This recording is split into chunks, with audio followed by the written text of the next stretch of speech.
जाता है तो बस चैतन्य है तो उसे चैतन्य तब कहा जाता है जब बोलता चालता है।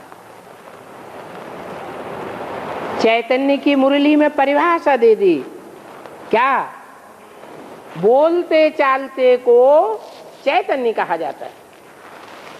तो मन की प्रयोग करने की जरूरत है तो भी चलेगा, ऐसे चैतन्य क्यों नहीं? मन प्रयोग करना या न करना ये उनका काम है जो मन से 11वीं इंद्रिय से बंधे हुए हैं। भगवान इंद्रियों से बंधा हुआ है, मन 10 इंद्रियों का मुखिया है। अगर इंद्रियां काम करें और मन काम न करे, सहयोग न दे, तो इंद्रियों का काम फलीभूत होगा? हो ही नहीं सकता। भगवान के लिए नहीं कहेंगे कि वो इंद्रियों वाला है।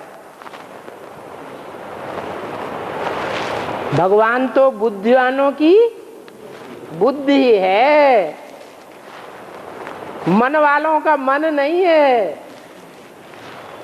मन तो घोड़ा है। इसलिए मुरली में बोला है कि त्रिमूर्ति में एक घोड़ा है, एक बकरी है और एक शेर है। अब बताओ घोड़ा कौन है? ब्रह्मा हुआ घोड़ा। घोड़ा कह दो, बैल कह दो, बात एक ही है। बाकी ऐसे थोड़ा ही कहेंगे कि शिव बाबा घोड़ा है, उसको लगाम लगाओ।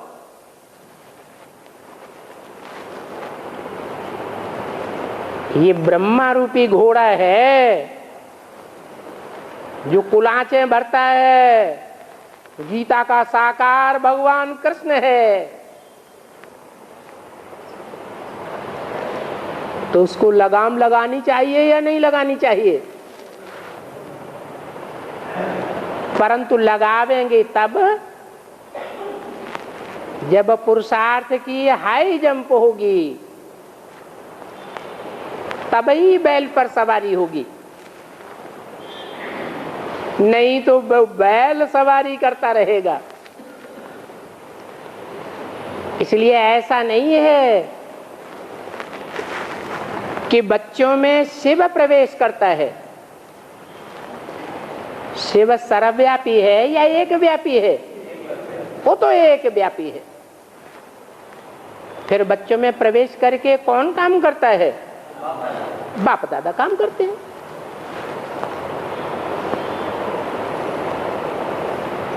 वो दादा कहें कौन है? जो सृष्टि का पहला पत्ता है, वो ही 500 करोड़ पत्तों का दादा है।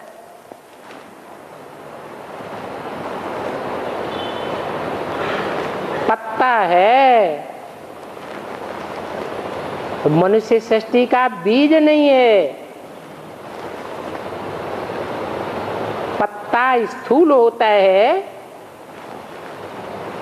बीज सूक्ष्म होता है। तो जो सूक्ष्म बुद्धि है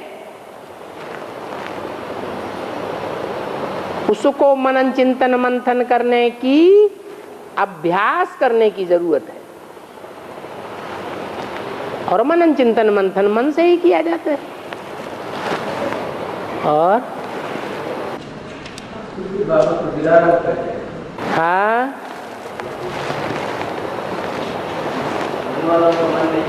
दिल वालों को आराम देने वाला है।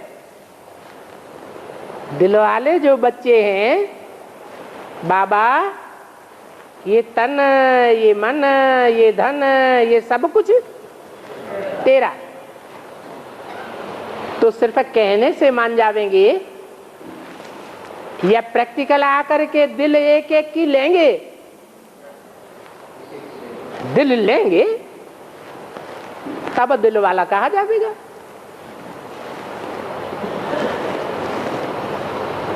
और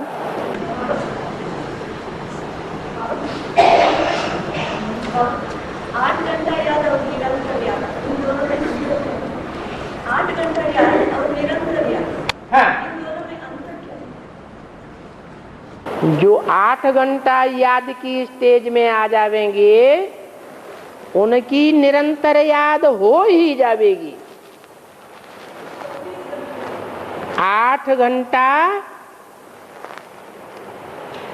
तक पहुंचने की लिमिट बता दी पुरुषार्थ की।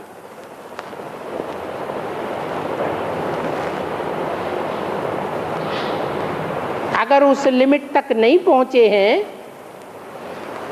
तो 24 घंटे याद भी नहीं हो सकती। और साधक को कभी बेअंत नहीं कहेंगे, साधक को कभी बेअंत नहीं कहेंगे। बेअंत माने सर्वव्यापी, उसका अंत ही नहीं। बेअंत और सर्वव्यापी में थोड़ा फर्क नहीं आएगा। बेअंत माने जिसका अंत है ही नहीं। सागर बेअंत है या पृथ्वी बेअंत है? सागर बेअंत है। तो जो ज्ञान सागर है वो एक टाइम ऐसा आता है सृष्टि रूपी रंगमंच पर, संगम युग के अंत में, जो सारी दुनिया की बुद्धि में एक ही व्याप्त हो जाता है, उसे एक की ही याद समा जाती है। वो कौन है? है कौन? बाप। बाप तो बेहद के दो हैं, हैं? हाँ, क्योंकि निराकार को तो सब याद ही नहीं कर सकते। बिंदु की याद में टिकना ये तो सिर्फ धर्म पिताओं का ही काम है, जो अपने अपने धर्म के बाप हैं, पावरफुल हैं। बाकी जो उनकी जनरेशन है वो बुद्धि में साकार से अटैच हो जाती है या निराकार से लगी रहती है? धर्म पिताओं के फॉलोअर्स, फॉलो करने वाले, उनकी बुद्धि तो साकार में लग जाती है। परंतु उन धर्म पिताओं, उन बापों का भी जो बाप है, कौन है? प्रजापिता आदम, एडम, आदिनाथ, वो तो सारे मनुष्य सृष्टि रूपी झाड़ का बीज है। इसलिए एक टाइम ऐसा भी आता है कि वो सभी धर्म पिताएं उसके सामने आकर के नतमस्तक हो जाते हैं, झुक जाते हैं। तो सारी दुनिया की बुद्धि में बैठ जाता है एक सच्चा, बाकी सब झूठे। और भक्ति मार्ग में गायन भी होता है। वो गायन मरने के समय का है या जन्म लेने के समय का है या मध्यम जीवन का है? क्या गायन है? राम नाम सत्य है। वो राम वाली आत्मा ही सारे मनुष्य सृष्टि का बाप है।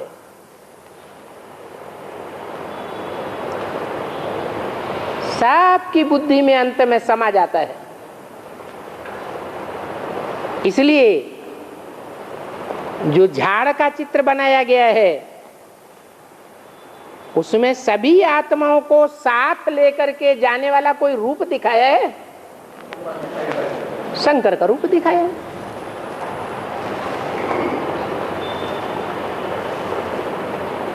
शंकर की बुद्धि में शिव बाप समाया हुआ है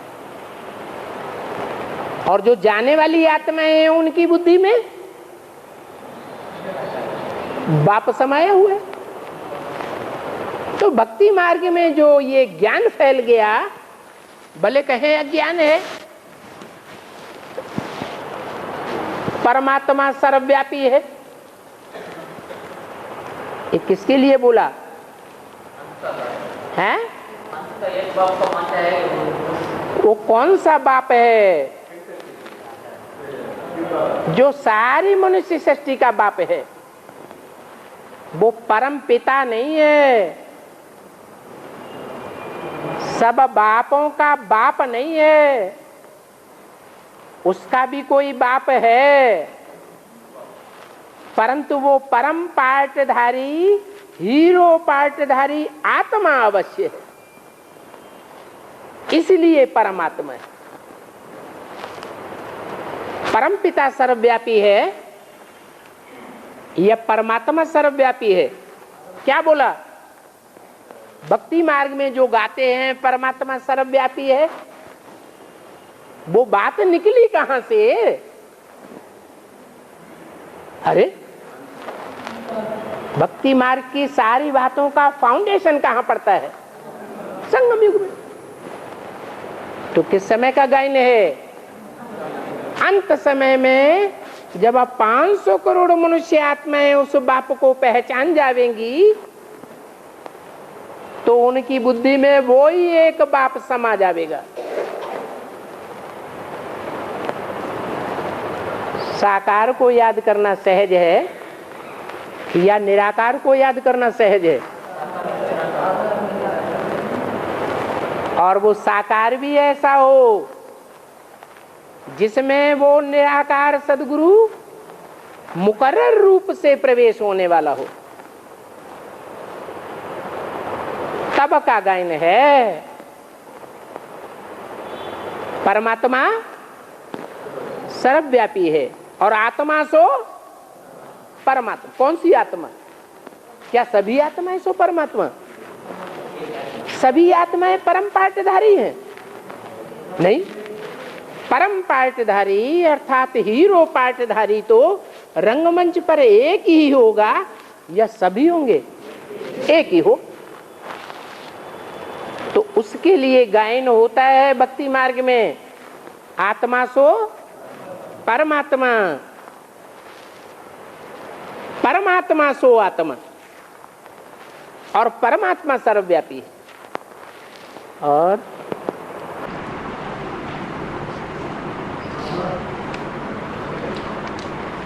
आंजनेय भक्त आंजनेय हमेशा श्री राम जय राम जय जय राम बोलता रहते हैं, उसको बड़ा अच्छा होता है। अच्छा होता है तो आप भी जपिए,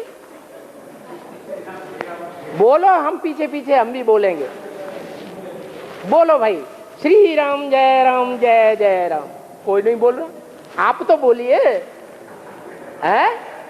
बाबा का याद कर। अच्छा अच्छा अच्छा, हाँ। राम के भक्त रहीम के बंदे और हैं सब आंखों के अंधे।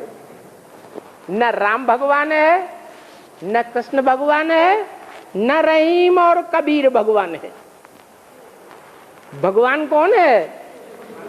जो जन्म मरण के चक्र में ही नहीं आता है। भगवान सर्वव्यापी नहीं है। वो फिर वहीं पहुंच गए। अरे दुनिया बोलती है तो बोलती रहे, भगवान सर्वव्यापी है। हम तो उनको समझा सकते हैं। ये कहाँ का गायन है? भगवान सर्वव्यापी है। क्या वास्तव में भगवान सर्वव्यापी होता है? और भगवान किसको कहा जाता है? भगवान निराकार को कहा जाता है, अभोक्ता को कहा जाता है, अकर्ता को कहा जाता है कि भोगी को कहा जाता है? अभोक्ता को भगवान कहा जाता है। जो जन्म मरण के चक्र से न्यारा है उसे भगवान कहा जाता है। और रामकृष्ण की आत्माएं जन्म जन्मांतर भोग भोगती हैं कि नहीं भोगती हैं? भोगती है। तो उन्हें भगवान कैसे कह देंगे? है भगवान की स्टेज को पकड़ते हैं ना।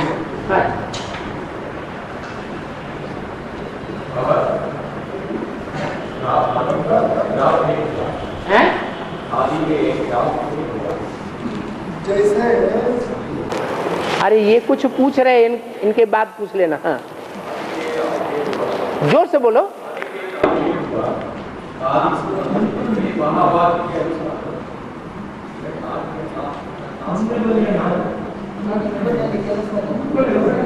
पूछ रहे हैं बाबा कि आदि में बताया राम फेल हो गया, राम फेल हो गया। हाँ हाँ, और यह भी बात है कि आदि सो अंत, आदि सो अंत। तो इसका मतलब होता है कि राम फाइनल में भी फेल होता है क्या? हाँ, यही बात। सबसे ज्यादा पतित आत्मा कौन सी बनती है कलयुग के अंत में? तो फिर राम रावण नहीं हुआ?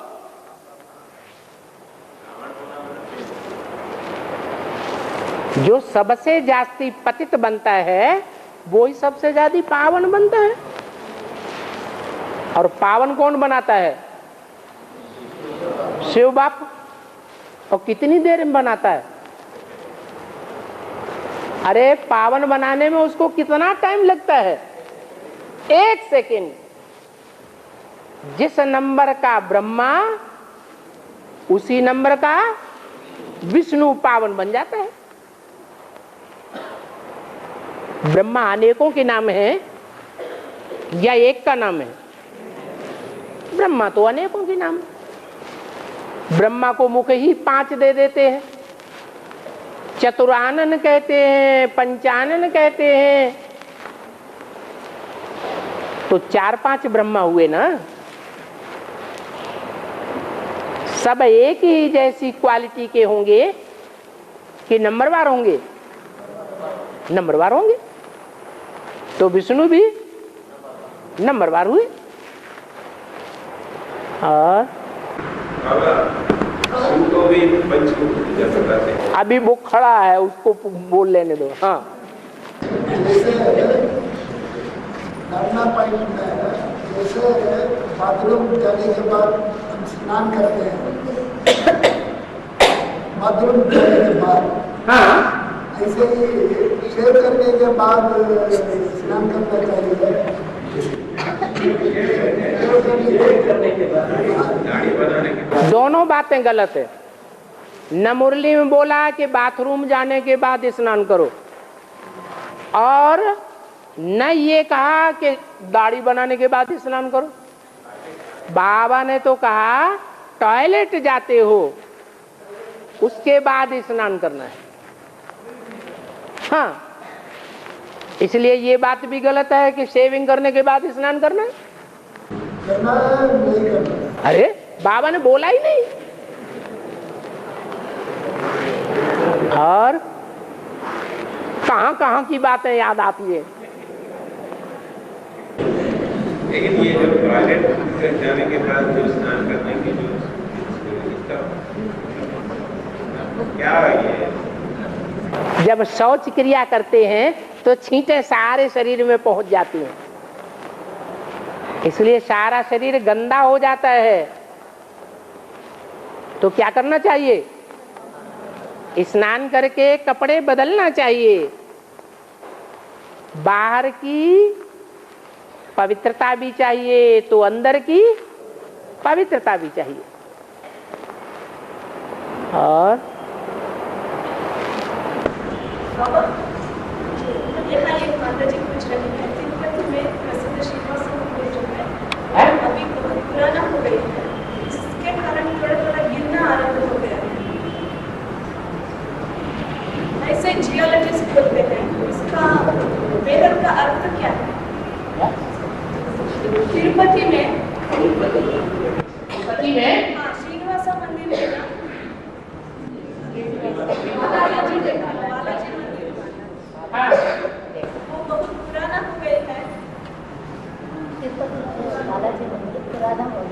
बालाजी का मंदिर पुराना मंदिर है। हाँ, वहाँ थोड़ा गिरना आरंभ हुआ है। गिरना था थोड़ा।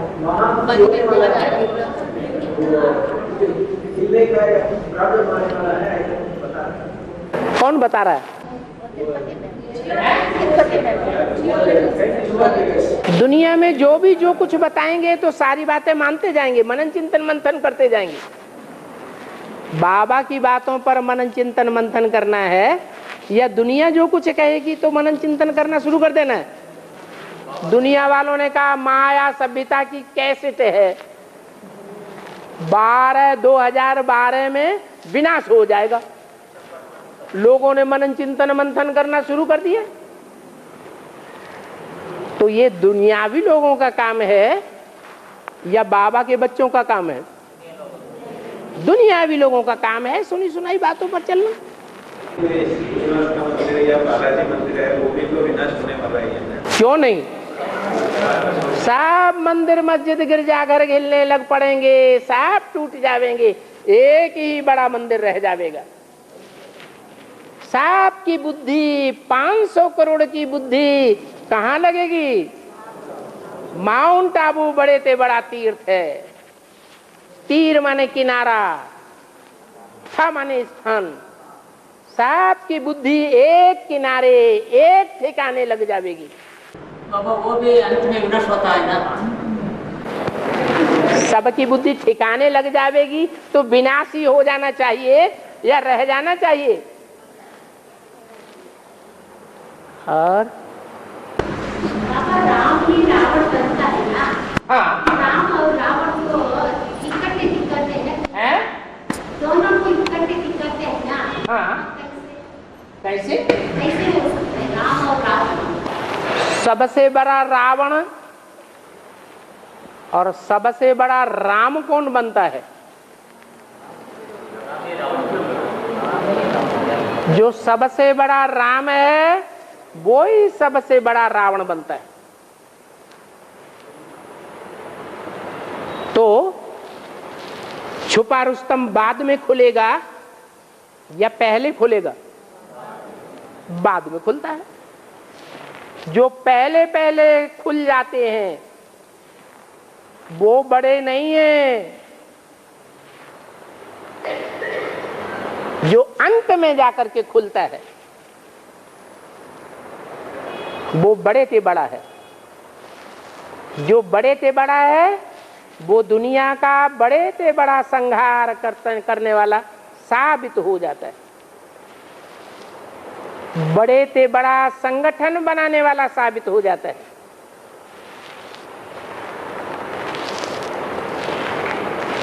और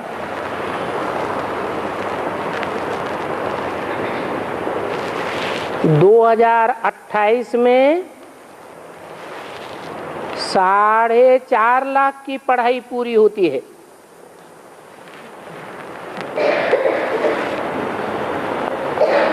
क्या ये सही बात है?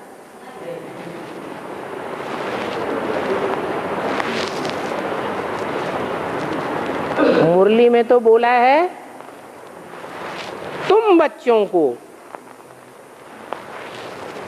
तमो प्रधान से सतो प्रधान बनने में 40 से 50 वर्ष लगते हैं। तो बाबा किनको तुम बच्चे कहते हैं? वो उनकी ज्यादा से ज्यादा संख्या कितनी है जिनको तुम बच्चे कहते हैं? है?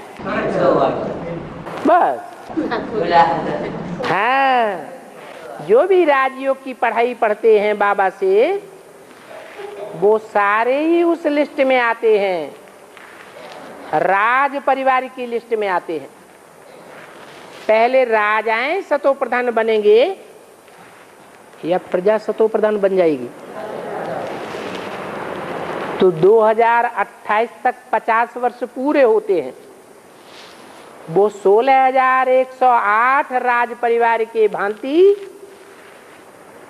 तमो प्रधान से सतो प्रधान बनते हैं। फिर उनके पीछे पीछे लगे रहने वाले, जैसे कोई राजा होता है उस राजा के राज्य में ढेर सारी प्रजा है, तो क्या जो ढेर सारी प्रजा होती है वो सब राजा के ही भगत होते हैं या कोई कोई रानी के भी भगत बन जाते हैं, या कोई राजा का जो बड़ा बच्चा है युवराज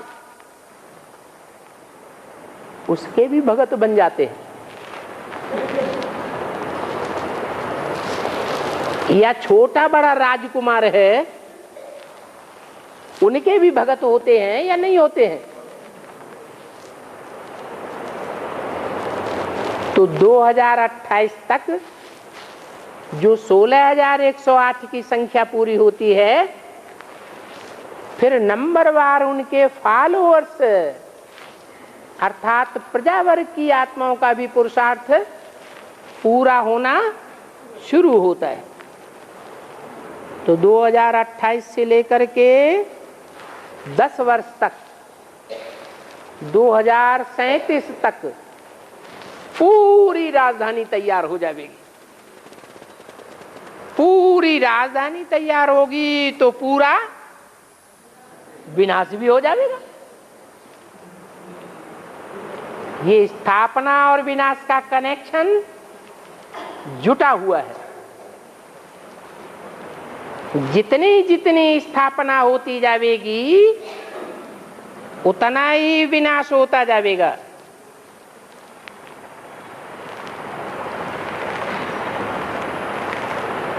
करना क्या है?